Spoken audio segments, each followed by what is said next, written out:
आइए सुनते हैं फणीश्वर नाथ रेणु की कहानी संवदिया। वाचन स्वर है अमरकांत। हरगोविंद को अचरज हुआ, तो आज भी किसी को संवदिया की जरूरत पड़ सकती है। इस जमाने में जबकि गांव-गांव में डाकघर खुल गए हैं, संवदिया के मार्फत संवाद क्यों भेजेगा कोई। आज तो आदमी घर बैठे ही लंका तक खबर भेज सकता है और वहां का कुशल संवाद मंगा सकता है। फिर उसकी बुलाहट क्यों हुई। हरगोविंद बड़ी हवेली की टूटी डोरी पार कर अंदर गया।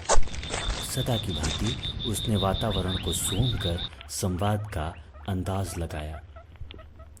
निश्चय ही कोई गुप्त समाचार ले जाना है। चांद सूरज को भी नहीं मालूम हो, परेवा पंछी तक न जाने। अब पांव लागी बड़ी बहुरिया। बड़ी हवेली की बड़ी बहुरिया ने हरगोविंद को पीढ़ी दी और आंख के इशारे से कुछ देर चुपचाप बैठने को कहा। बड़ी हवेली अब नाम मात्र की ही बड़ी हवेली है। जहां दिन रात नौकर नौकरानियों और जन मजदूरों की भीड़ लगी रहती थी, वहां आज हवेली की बड़ी बहुरिया अपने हाथ में सूपा में अनाज लेकर फटक रही है। इन हाथों में सिर्फ मेहंदी लगाकर ही गांव की नाइन परिवार पालती थी। कहां गए वो दिन। हरगोविंद ने लंबी सांस ली। बड़े भैया के मरने के बाद ही जैसे सब खेल खत्म हो गए। तीनों भाइयों ने आपस में लड़ाई झगड़ा शुरू किया। रैयतों ने जमीन पर दावे करके दखल किया। फिर तीनों भाई गांव छोड़कर शहर में जा बसे। रह गई बड़ी बहुरिया। कहां जाती बेचारी। भगवान भले आदमी को ही कष्ट देते हैं, नहीं तो 1 घंटे की बीमारी में बड़े भैया क्यों मरते। बड़ी बहुरिया की देह से जेवर खींच छीन कर बंटवारे की लीला हुई थी। हरगोविंद ने देखी है अपनी आंखों से द्रौपदी चीरहरण लीला। बनारसी साड़ी को 3 टुकड़े करके बंटवारा किया था निर्दय भाइयों ने। बेचारी बड़ी बहुरिया। गांव की मोदियाइन बूढ़ी न जाने कब से आंगन में बैठकर बड़बड़ा रही थी। उधार का सौदा खाने में बड़ा मीठा लगता है और दाम देते समय मोदियाइन की बात कड़वी लगती है। मैं आज दाम लेकर ही उठूंगी। बड़ी बहुरिया ने कोई जवाब नहीं दिया। हरगोविंद ने फिर लंबी सांस ली। जब तक यह मोदियाइन आंगन से नहीं टलती, बड़ी बहुरिया हरगोविंद से कुछ नहीं बोलेगी।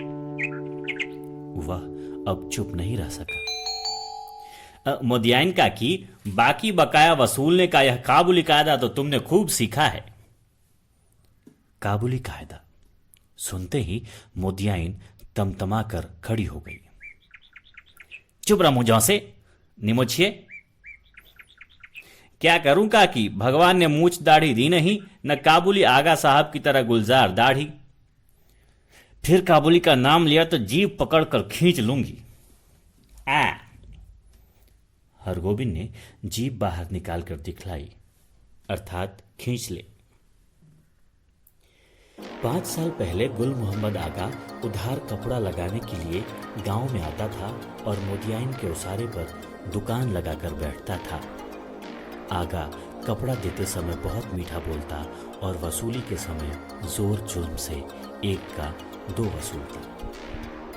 एक बार कई उधार लेने वालों ने मिलकर काबुली की ऐसी मरम्मत कर दी कि फिर लौटकर गांव में नहीं आया। लेकिन उसके बाद ही दुखनी मोदियाइन लाल मोदियाइन हो गई। काबुली क्या, काबुली बादाम के नाम से भी चढ़ने लगी मोदियाइन। गांव के नाचने वालों ने नाच में काबुली का स्वांग किया था। तुम हमारा मुल्क जाएगा मोदियाइन, हम काबुली बादाम पिस्ता अखरोट खिलाएगा। मोदियाइन बड़बड़ाती गाली देती हुई चली गई तो बड़ी बहुरिया ने हरगोविंद से कहा, हरगोविंद भाई, तुमको एक संवाद ले जाना है आज ही। बोलो, ले जाओगे ना। कहाँ। मेरी माँ के पास।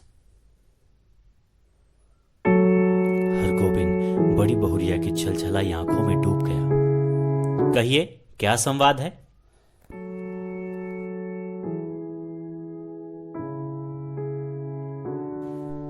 संवाद सुनाते वक्त बड़ी बहुरिया सिसकने लगी।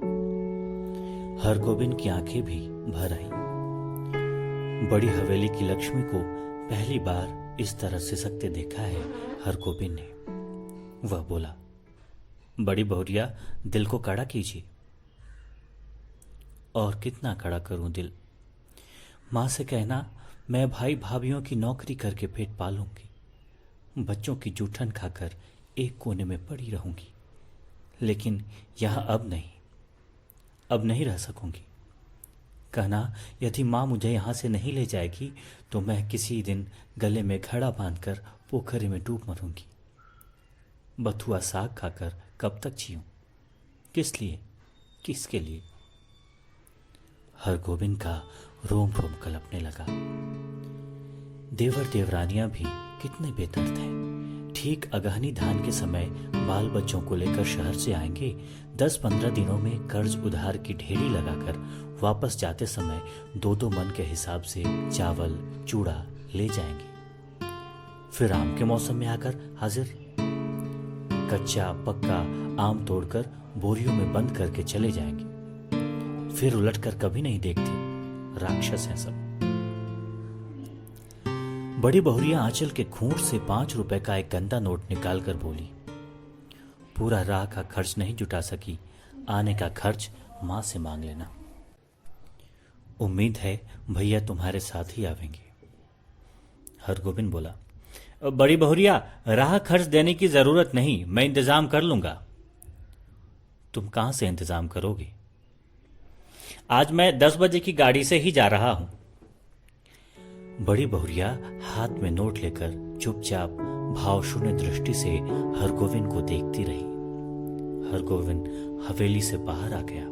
उसने सुना बड़ी बहुरिया कह रही थी, मैं तुम्हारी राह देख रही हूं। संवदिया अर्थात संदेशवाहक। हरगोविंद संवदिया।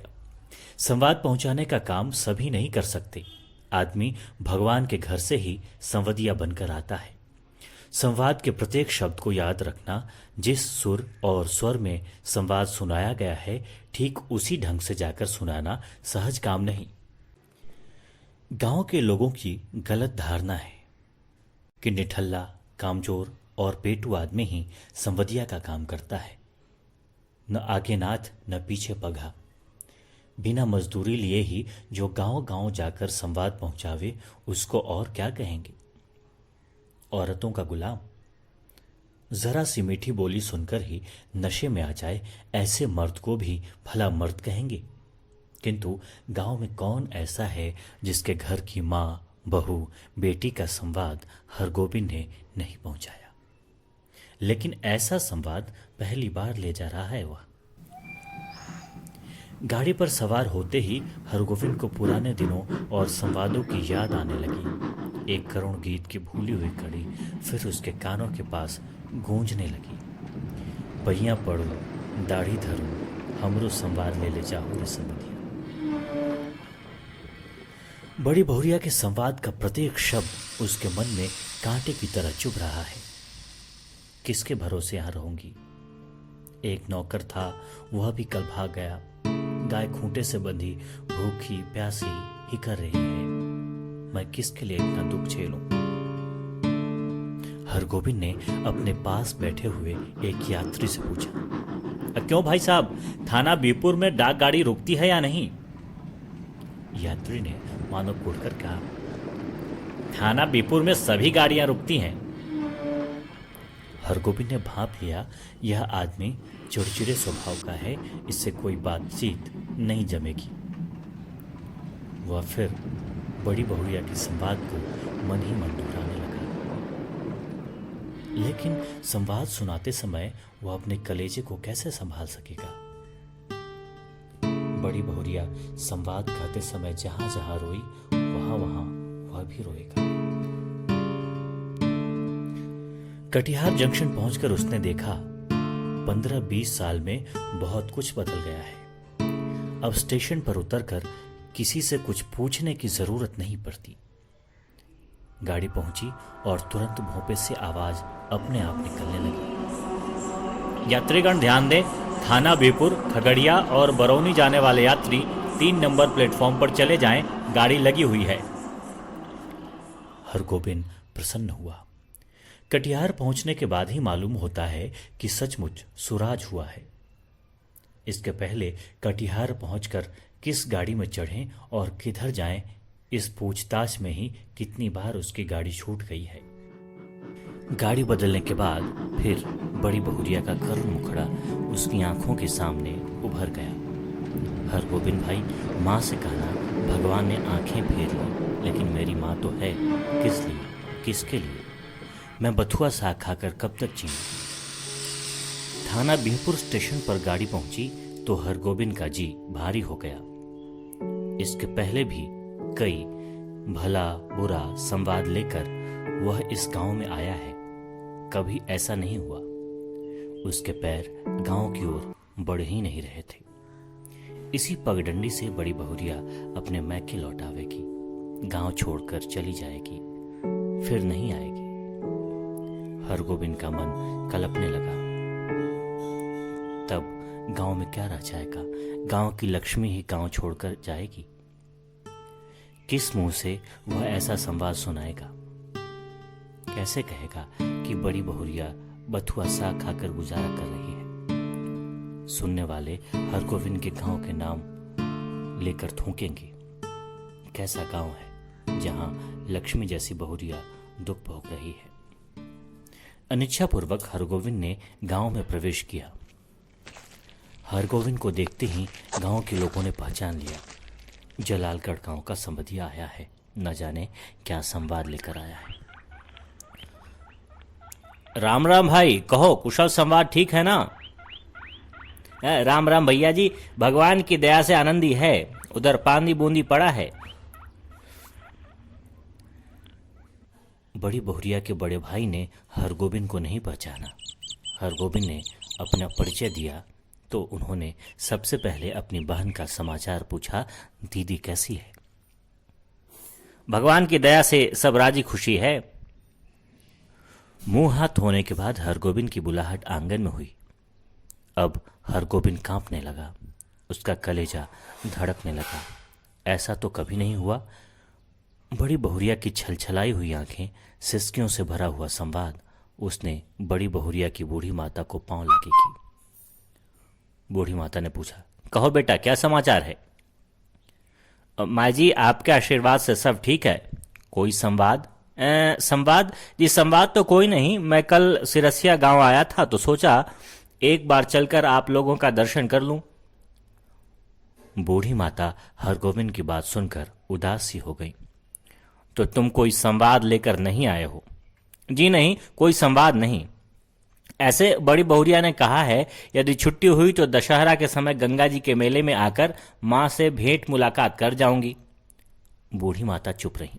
हरगोबिंद बोला, छुट्टी कैसे मिलेगी? सारी गृहस्थी बड़ी बहुरिया के ऊपर ही तो है। बूढ़ी माता बोली, मैं तो बबुआ से कह रही थी कि जाकर दीदी को लिवा लाओ, यहीं रहेगी। वहां अब क्या रह गया है? जमीन जायदाद तो सब चली ही गई। तीनों देवर अब शहर में जाकर बस गए, कोई खोज खबर भी नहीं लेते। मेरी बेटी अकेली। नहीं माँ जी, जमीन जायदाद अभी भी कुछ कम नहीं, जो है वही बहुत है। टूट भी गई है तो आखिर बड़ी हवेली ही है।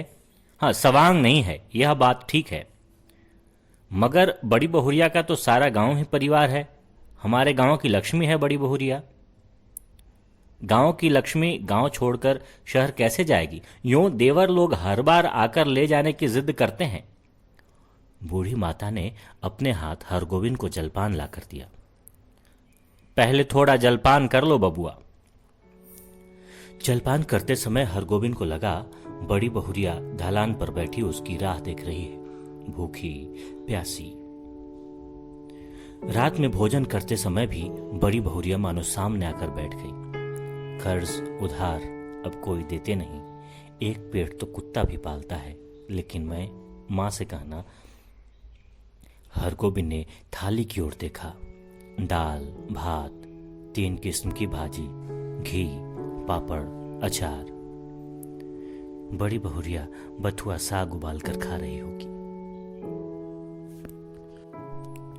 बूढ़ी माता ने कहा, क्यों बबुआ, खाते क्यों नहीं? माँ जी, पेट भर जलपान जो कर लिया है।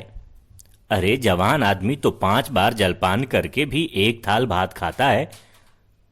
हरगोविंद ने कुछ नहीं खाया, खाया नहीं गया।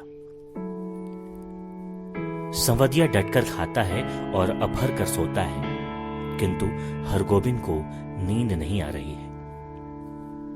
यह उसने क्या किया, क्या कर दिया? वह किस लिए आया था? वह झूठ क्यों बोला? नहीं, सुबह उठते ही वह बूढ़ी माता को बड़ी बहुरिया का सही संवाद सुना देगा, अक्षर अक्षर। माँ जी, आपकी इकलौती बेटी बहुत कष्ट में है, आज ही किसी को भेजकर बुलवा लीजिए, नहीं तो वह सचमुच कुछ कर बैठेगी। आखिर किसके लिए वह इतना सहेगी? बड़ी बहुरिया ने कहा है, भाभी के बच्चों की जूठन खाकर वह एक कोने में पड़ी रहेगी। रात भर हरगोविंद को नींद नहीं आई। आंखों के सामने बड़ी बहुरिया बैठी रही, सिसकती, आंसू पोंछती हुई। सुबह उठकर उसने दिल को कड़ा किया, वह संवदिया है, उसका काम है सही सही संवाद पहुंचाना। वह बड़ी बहुरिया का संवाद सुनाने के लिए बूढ़ी माता के पास जा बैठा। बूढ़ी माता ने पूछा, क्या है बबुआ, कुछ कहोगे? माँ जी, मुझे इसी गाड़ी से वापस जाना होगा, कई दिन हो गए। अरे इतनी जल्दी क्या है, 1 आध दिन रहकर मेहमानी कर लो। नहीं माँ जी, इस बार आज्ञा दीजिए, दशहरा में मैं भी बड़ी बहुरिया के साथ आऊंगा, तब डटकर 15 दिनों तक मेहमानी करूंगा। बूढ़ी माता बोली, ऐसी जल्दी थी तो आए ही क्यों? सोचा था बिटिया के लिए दही चूड़ा भेजूंगी। सो दही तो नहीं हो सकेगा आज, थोड़ा चूड़ा है बासमती धान का, लेते जाओ। चूड़ा की पोटली बगल में लेकर हरगोविंद आंगन से निकला तो बड़ी बहुरिया के बड़े भाई ने पूछा, क्यों भाई, राह खर्च तो है? हरगोविंद बोला, भैया जी, आपकी दुआ से किसी बात की कमी नहीं। स्टेशन पहुंचकर हरगोविंद ने हिसाब लगाया, उसके पास जितने पैसे हैं उससे कटिहार तक का ही टिकट वह खरीद सकेगा, और यदि चौनी नकली साबित हुई तो सैमापुर तक ही। बिना टिकट के वह एक स्टेशन भी नहीं जा सकेगा। डर के मारे उसकी देह का आधा खून सूख जाएगा। गाड़ी में बैठते ही उसकी हालत अजीब हो गई। वह कहाँ आया था, क्या करके जा रहा है? बड़ी बहुरिया को क्या जवाब देगा? यदि गाड़ी में निर्गुण गाने वाला सूरदास नहीं आता तो न जाने उसकी क्या हालत होती। सूरदास के गीतों को सुनकर उसका जी स्थिर हुआ थोड़ा। किया हो रामा, नहिरा को सुख सपन भयो अब, देश पिया को डोलिया चली, भाई रो मती यही करम गति। सूरदास चला गया तो उसके मन में बैठी हुई बड़ी बहुरिया फिर रोने लगी। किसके लिए इतना दुख सब? 5 बजे भोर में वह कटिहार स्टेशन पहुंचा। भोंपे से आवाज आ रही थी, बैरगादी, कुसियार और जलालगढ़ जाने वाले यात्री 1 नंबर प्लेटफॉर्म पर चले जाएं। हरगोविंद को जलालगढ़ जाना है, किंतु वह 1 नंबर प्लेटफॉर्म पर कैसे जाएगा? उसके पास तो कटिहार तक का ही टिकट है, जलालगढ़ 20 कोस। बड़ी बहुरिया राह देख रही होगी। 20 कोस की मंजिल भी कोई दूर की मंजिल है? वह पैदल ही जाएगा। हरगोविंद महावीर विक्रम बजरंगी का नाम लेकर पैदल ही चल पड़ा। 10 कोस तक वह मानो बाई के झोंके पर रहा। कस्बा शहर पहुंचकर उसने पेट भर पानी पी लिया। पोटली में नाक लगाकर उसने सूंघा, आहा, बासमती धान का चूड़ा है। माँ की सौगात बेटी के लिए, नहीं, वह इसमें एक मुट्ठी भी नहीं खा सकेगा।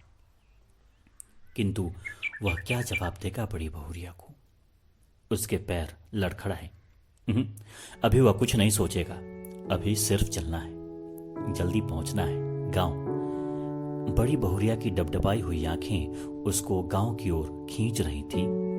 मैं बैठी राह ताकती रहूंगी। 15 कोस। मां से कहना अब नहीं रह सकूंगी। 16, 17, 18। जलालगढ़ स्टेशन का सिग्नल दिखाई पड़ता है। गांव का ताड़ सिर ऊंचा करके उसकी चाल को देख रहा है। उसी ताड़ के नीचे बड़ी हवेली के दालान पर चुपचाप टकटकी लगाकर राह देख रही है बड़ी बहुरिया। भूखी प्यासी हमरो संवाद ले ले जाहू रे समझिया। लेकिन यह कहां चला आया हरगोविंद? यह कौन गांव है? पहली सांझ में ही अमावस्या का अंधकार। किस राह से वह किधर जा रहा है? नदी है? कहां से आई नदी? नदी नहीं, खेत है। ये झोपड़े हैं या हाथियों का झुंड? ताड़ का पेड़ किधर गया?